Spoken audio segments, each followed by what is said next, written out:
makamtan ang langit na walang hanggan. Nagpupuri kami sa'yo, Panginoong Jesucristo.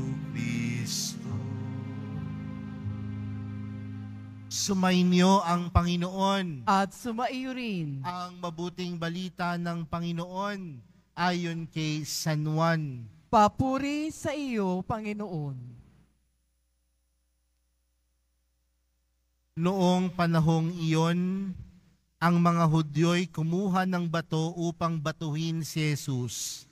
Kaya't sinabi sa kanila ni Jesus, "Maraming mabubuting gawa mula sa Ama ang ipinakita ko sa inyo.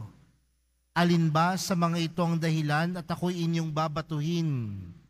Sinagot siya ng mga Hudyo, "Hindi dahil sa mabuting gawa kaya ka namin babatuhin, kundi dahil sa paglapastanganan mo sa Diyos, sapagkat nagpapanggap kang Diyos, gayong tao ka lang."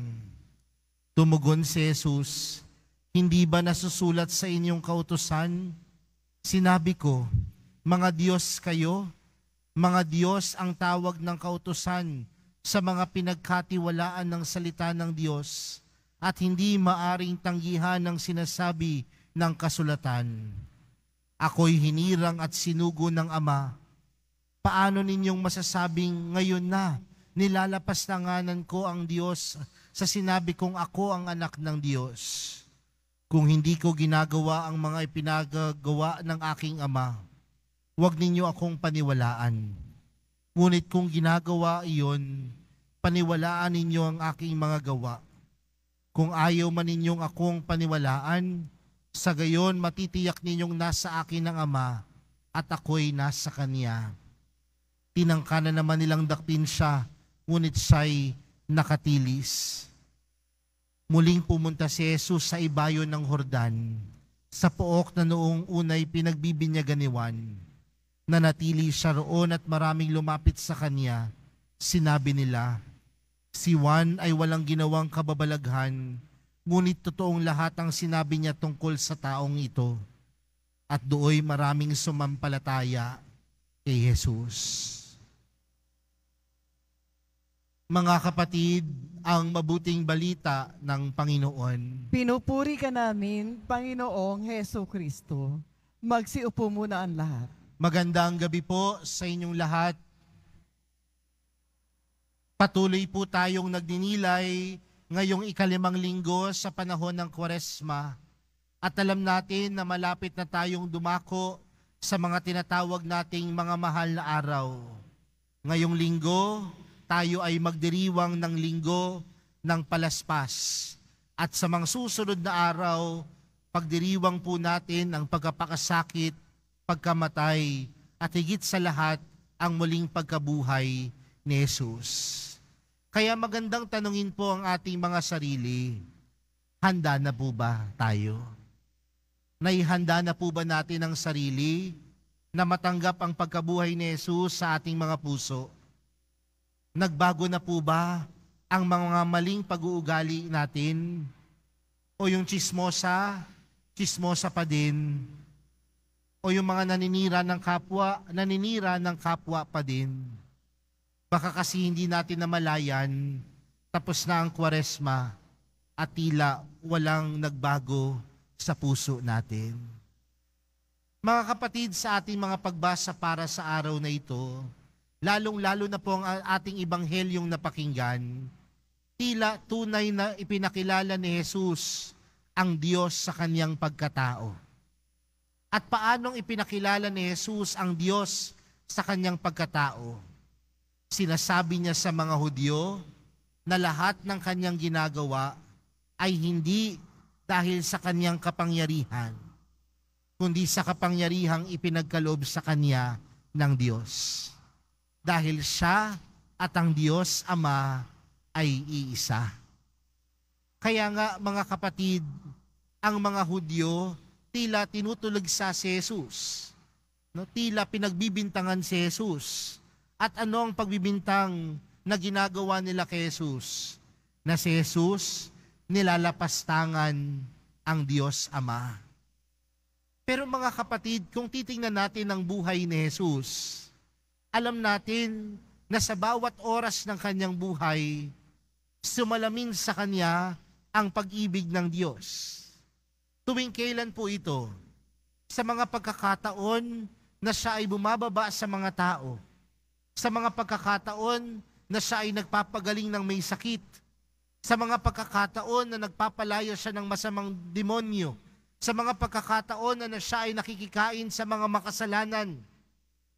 Hindi pa pagpaparamdam ito ng pag-ibig ng Diyos?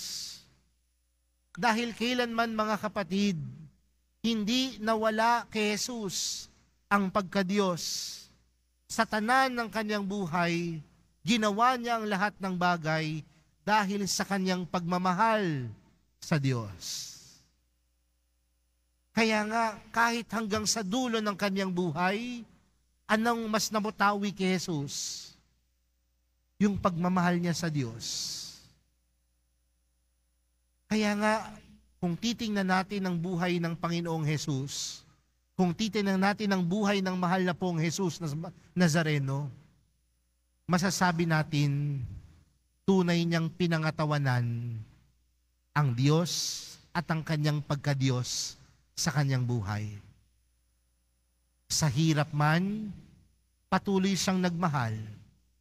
Sa ginhawa man, patuloy siyang umibig sa Diyos. Sa mga pagsubok man, patuloy siyang nagtiwala sa kakayanan ng Diyos na gawin sa Kanya. Dahil ang buhay ng mahal na pong Jesus Nazareno ay buhay na pinangangatawanan ang Diyos sa puso. Mga kapatid, magandang tingnan po yan sa buhay natin. Karamihan po sa atin dito, sumusunod sa mahal na pong Jesus Nazareno. May mga bit-bit na panalangin.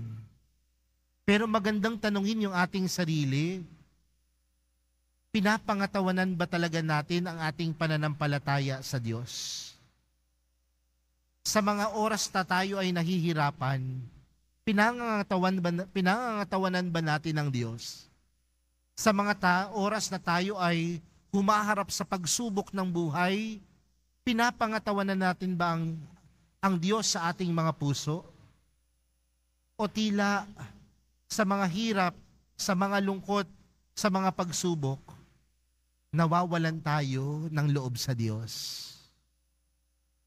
Pero kailanman mga kapatid, ang mahal na pong Jesus Nazareno, sa hirap man, sa lungkot, sa pagsubok, sa dagok ng buhay, pinangatawanan niya. Bakit? Dahil alam niya kung gaano siya kamahal ng Diyos. Mga kapatid, kung meron mang isang bagay ang gusto ko po ninyong maalala sa araw na ito, alalahanin po ninyo kung gaano kayo kamahal ng Diyos.